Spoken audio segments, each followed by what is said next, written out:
앞에서 이제 현상학이 무엇인지도 설명을 했고, 하이데거의 존재론이 후설의 현상학하고 어떤 식으로 연관이 되어 있는지도 이야기를 했고, 그 다음에 하이데거의 존재와 시간을 이해하기 위해서 우리가 좀 도움을 받을 수 있을 만한 대중적인 작품들도 소개를 좀 했기 때문에, 이제는 본격적으로 하이데거의 존재와 시간을 내용하고 구조에 대해서 좀 들어가 볼 수 있을 것 같아요. 근데 제가 하이데거에 대해서 이제 저희 같은 대학원생 분들하고 세미나를 하거나 아니면은 이걸 좀 소개할 기회가 있어 가지고 좀 얘기를 하게 될 때면은 항상 강조하는 것 중에 하나가 존재와 시간의 목차, 존재와 시간의 그 구조에 대한 내용이거든요.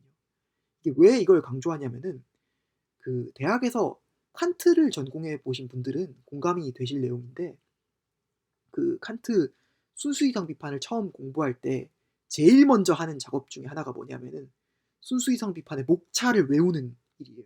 순수이성 비판의 목차를 외우는 일인데, 특히 칸트를 전공으로 공부하는 사람들은 그 목차를 굉장히 신경을 많이 쓰거든요. 왜 그러냐면은 칸트 순수이성 비판이 정말 조직적으로 체계적으로 짜여진 책이거든요.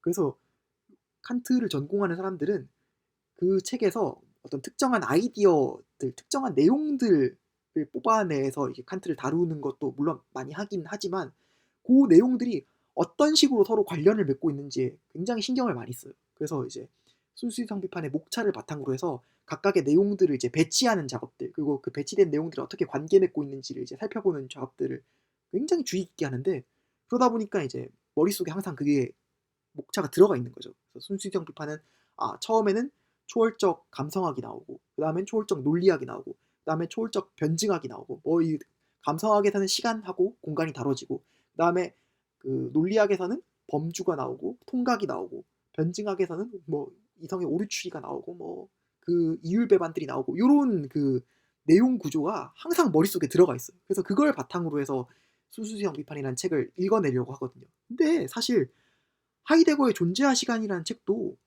이렇게 잘 살펴보면 순수이성 비판 못지않게 굉장히 체계적으로, 굉장히 유기적으로 짜여진 책이거든요. 그래서 이 개념들 하나하나가 마치 이제 톱니바퀴가 맞물려 돌아가듯이 딱딱딱딱 맞아떨어지게 이렇게 되어 있는 책이에요. 근데 의외로 그 사람들이 이걸 잘 모르는 것 같다는 생각을 저는 많이 하거든요. 그래서 하이데거를 읽을 때 존재와 시간이 어떻게 체계적으로 짜여 있는지 요거를 보기보다는 거기서 이제 자기한테 관심이 가는 몇몇 내용들만을 이제 따로 뽑아내 가지고 하이데거를 다루는 걸 좀 제가 많이 봤어요. 근데 요게 그 하이데거를 대학 바깥에서 이제 관심을 가지고 있는 비전공자들, 하이데거를 연구하지 않는 그냥 취미로 하이데거를 보는 사람들만 그런 게 아니라, 하이데거를 전공하는 사람들, 또 하이데거를 집중적으로 연구하는 사람들도 좀 그런 경향이 있다는 생각을 저는 많이 하는데, 예를 들어서 어떤 거냐면은 그 몇 가지 사례를 제가 들어볼게요. 그 1930 년대부터 이제 1950 년대까지 한창 하이데거가 유행을 했다고 했잖아요. 근데 그 사이에 하이데거가 유행을 할 때는 사르트르식의 실존주의 사조, 뭐 야스퍼스식의 실존주의 사조랑 이게 맞물려 가지고 하이데거가 실존주의자로 많이 읽혔죠. 근데 그때 당시에 존재와 시간이 읽힐 때는 존재와 시간에서 주로 이렇게 실존에 대해서 다루어지는 부분들, 아니면 결단에 대해서 다뤄지는 부분들, 아니면 이제 그 세계 내 존재에서 그들에 대해서 나오는 부분들, 그게 비본래적인 삶에 대해서 나오는 부분들, 요런 부분들만 집중적으로 이렇게 조명이 되고, 그 조명된 내용을 바탕으로 하이데거는 실존주의자라고 이제 해석이 되어 가지고 그 실존주의 사조에 하이데거가 편입이 됐거든요. 근데 이제 나중에 보면 하이데거가 거기에 대해서 반발을 하면서 자기는 실존주의자가 아니라고 해명을 하면서 이제 후기에 보면은 뭐 휴머니즘 서간 같은 글을 쓰기도 하죠. 근데 고런 것들이 이제 대표적으로 하이데거의 존재와 시간에서 특정한 부분들만 이제 뽑아내 가지고 하이데거를 이제 규정하는 방식 중의 하나인데, 그게 근데 실존주의만 그랬냐? 또 그게 아니에요. 그 보면은 그 이후에 나오는 사조들에서 보면 그 1960 년대 이후에는 프랑스 철학이 이제 대세가 된다고 했잖아요. 근데 제가 보기에는 그 60 년대 이후에 프랑스 철학에서 하이데거를 읽을 때도 비슷한 좀 경향이 나타나는데, 그 대표적으로 데리다 같은 사람들이 하이데거를 읽을 때는 어떤 데만 초점을 맞추냐면은 하이데거의 존재와 시간에 나타나는 해체의 작업에만 초점을 맞춰요.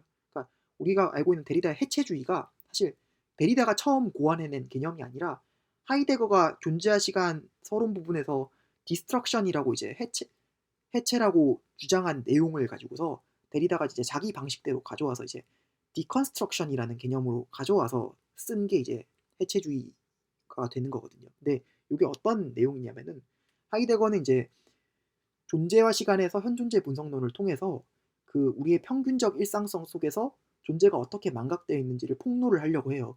그리고 여기서 더 나아가서 우리의 일상성 속에서 망각되어 있는 존재를 넘어서 가지고 서양 철학의 역사 속에서 존재가 어떻게 망각되어 있는지 그걸 이제 플라톤, 아리스토텔레스, 뭐 데카르트, 칸트 같은 사람들의 기획 속에서 존재가 어떻게 망각되어 있는지를 더 확장시켜서 폭로하는 작업들을 하려고 하는데 그게 이제 해체라는 명칭으로 불리는 거거든요. 그리고 데리다가 딱 거기에 영감을 얻어가지고 서양의 로고스 중심주의를 어떻게 그 근원에서부터 해체할 것인지를 고민하는 작업을 시행하게 되는데 근데 그러다 보니까는 데리다 같은 사람들은 그 전기 하이데거에 나타나는 해체라는 그 개념 아니면 후기 하이데거에 나타나는 그 서양 철학자들에 대한 그 연구들 몇몇 연구들 요런 데에만 좀 주목하는 경향이 있다고 저는 생각을 하거든요. 그리고 또 그게 데리다뿐만 아니라 푸코 같은 사람들이 계보학을 제시를 할 때도 그게 고런 방식으로 맞닿아져 있는 건데 그러다 보니까 해체 같은 이런 문제들이 하이데거를 어떤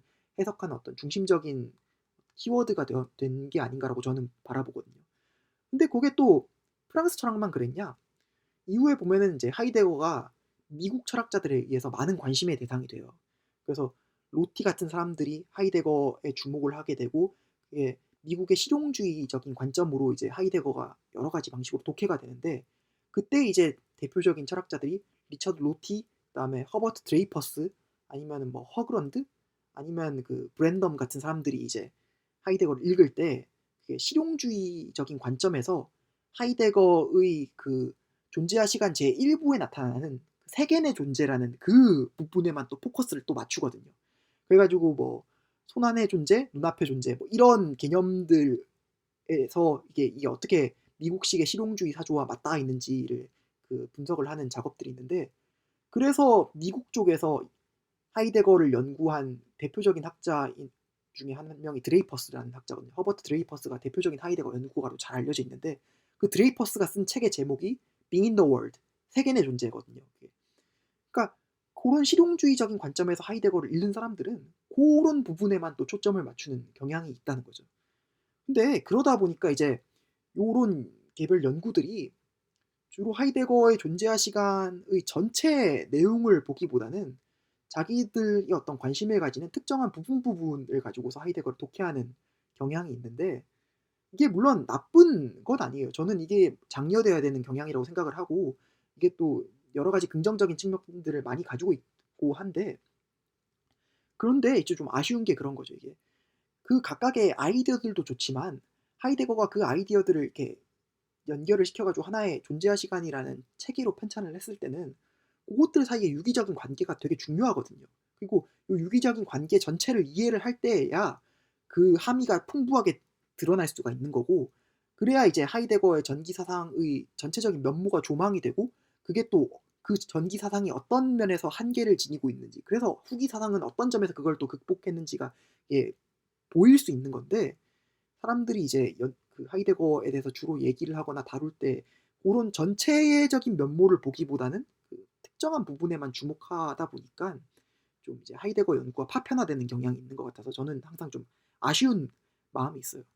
그래서 저는 대학원에서 존재와 시간을 공부를 할 때 항상 어떤 식으로 했냐면은 존재와 시간의 각 절들이 어떻게 관련을 맺고 있는지를 제가 이렇게 도식으로 그려가면서 이제 공부를 했거든요. 그래서 어떤 절 다음에 어떤 절이 나오고 그리고 어떻게 연결되고 개념들은 어떤 개념들이 이렇게 도출되고 이런 것들을 저는 되게 중요하게 막 그림으로 그려서 이제 공부를 했는데 근데 제가 그러다가 어느 날 이제 우연히 독일어 위키피디아에 자이눈트 자이트를 이제 검색을 해봤는데 그 내용 중에서 이제 누가 그렸는지는 모르겠지만 제가 지금 이 프레젠테이션 오른쪽 부분에 가져온 이 그림이 그 독일어 위키피디아에 있더라고요. 그 존재와 시간 항목에.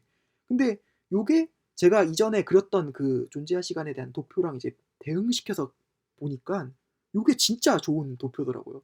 이게 제가 그린 도표랑 상당히 유사하고 또 요거 자체가 이제 존재와 시간의 전체적인 면모를 되게 잘 나타내 주고 있어 가지고 저는 그래서 요 도표를 가지고 존재와 시간을 읽는 작업이 상당히 유용하다고 생각하고, 그래서 요거를 사람들한테 좀 많이 소개해 드리고 싶은 마음이 좀 있는데, 이게 대략적으로 어떻게 짜여진 도표냐고 하면은 간단하게 소개를 해 드릴게요. 간단하게 소개를 해 드리면 보시면 아시겠지만 이게 존재와 시간이 크게 세 가지 부분으로 이루어져 있거든요.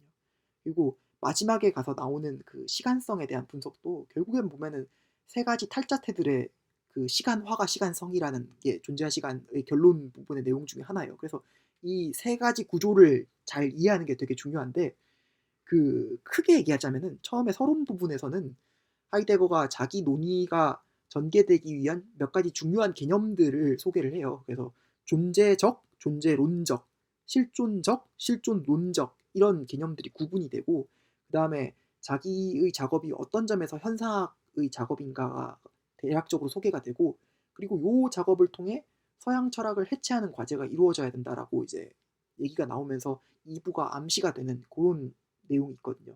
그리고 그렇게 얘기가 끝난 다음에 이제 본격적으로 내용이 어떻게 시작되냐면은 현존재에 대한 내용으로 시작이 돼요. 현존재가 이제 이 도표에 보면 제일 위에 다자인이라고 되어 있는 부분이죠. 근데 왜 그러냐면은 서론에서 이제 그게 미리 밑밥을 깔았기 때문인데, 서론에서 현존재는 존재 물음을 위해서 존재적, 존재론적 우위를 지닌 존재이기 때문에 현존재에 대한 내용을 통해서 존재 물음이 다뤄져야 된다. 요게 이제 다 나오는 주장이거든요. 그래서 현존재가 간략하게 소개가 되고, 이 현존재가 세계의 존재라는 걸로 분석이 돼요. 인데어 벨트자인으로 이제 이 표에는 두 번째 부분에서 나오는 거죠. 세계의 존재라는 걸로 분석이 되는데, 현존재는 알고 보니까 세계의 존재더라. 근데 세계의 존재란 게 뭐냐 하면서 그 다음에 나오는 게 이제 세계의 존재를 세 가지 요소로 이제 설명을 하는 부분이거든요. 그래서 세계의 존재라는 걸 세계의 세계성이라는 걸 하고, 그다음에 그 세계를 살아가고 있는 주체가 누구냐라는 부분하고, 그다음에 세계 안에 있다는 게 무엇이냐라는 부분으로 이제 내용이 나눠지는데, 요 도표에서 보면 벨트라는 부분, 그다음에 젤브스트라는 부분, 인자인이라는 부분, 그게 딱 대응하는 부분이 세 개. 여기는 근데 자신이라고 했지만 저는 이걸 그들이라고 하는 다스만으로 이제 하는 게 좀 더 전 좋다고 생각하는데, 어쨌든 그 젤브스트라는 부분, 그다음 두 번째 부분, 그다음 세 번째 부분은 안에 있음이라는 부분, 이렇게 내용이 나눠져요. 그리고 그렇게 해서 한참 동안 전개된 내용이 나중에 어떤 부분에서 통일이 되냐면은 이 표 아랫부분에 보면 조르게라고 되어 있는 염려라는 부분에서 이게 통일이 되거든요. 그래서 결국에는 나오는 게 뭐냐, 세계의 존재, 그러니까 현존재는 세계의 존재였고 이 세계의 존재는 염려의 구조를 지니고 있더라라는 게 나오거든요. 그 염려의 구조가 어떤 구조냐 하면은 그 실존성, 빠져있음, 현사실성 이렇게 분석이 되는데, 실존성, 빠져있음, 현사실성으로 이루어진 이 염려가 그 나중에 보면 이제 시간성으로 앞질러 달려가 보는 결단성으로 다시 분석이 되고, 앞질러 달려가 보는 결단성이 시간성으로 나오는 게 이제 존재와 시간에서 이제 마무리되는, 일부에서 제일 마지막에 나오는 그 부분이거든요. 근데 그러다 보니까 이 표가 딱 그 구조를 지니고 있는 그림이고, 그래서 고런 이제 전체적인 면모가 이제 다자인으로부터 시작해서 세계의 존재, 그다음에 염려, 그다음에 앞질러 달려가 보는 결단성, 시간성, 시간성의 세 가지 탈자태는 노래, 기재, 현재 뭐 이런 식으로 이어지는 내용인데, 요 전체적인 구조를 알고 있어야 존재와 시간에서 우리가 흔히 막 얘기하는 어떤 뭐 실존, 불안, 뭐 결단성, 뭐 그들, 뭐 이런 뭐 손 안에 있음, 눈앞에 있음이라는 개별적인 개념들, 개별적인 아이디어들이 어떤 위치를 이 책에서 점하고 있고 어떤 함의를 지니고 있는지가 한눈에 보일 수가 있는 거거든요. 물론 제가 지금 설명한 내용들은 굉장히 간략하게 얘기를 한 거기 때문에 여러분들이 다 이해 못하셔도 상관없어요. 다 이해 못하셔도 상관없는데, 그럼에도 불구하고 요런 어떤 전체적인 구조가 있다. 그리고 이 구조가 굉장히 중요하다. 존재와 시간이라는 것이 그냥 어떤 단순한 아이디어들의 집합체가 아니라 하나의 잘 짜여진 체계이고, 요 전체 체계 속에서 각각의 아이디어들이 점하고 있는 위치를 이해하는 게 중요하고, 그렇게 해야 이제 각각의 내용들이 실제로도 더 잘 이해가 될 수 있다라는 게 이제 를 염두에 두시고 이제 다음 내용들, 실제로 존재와 시간에 나오는 개별적인 개념들과 개별적인 부분들이 어떻게 구성되어 있는지를 한번 살펴보시는 게 좋을 것 같습니다.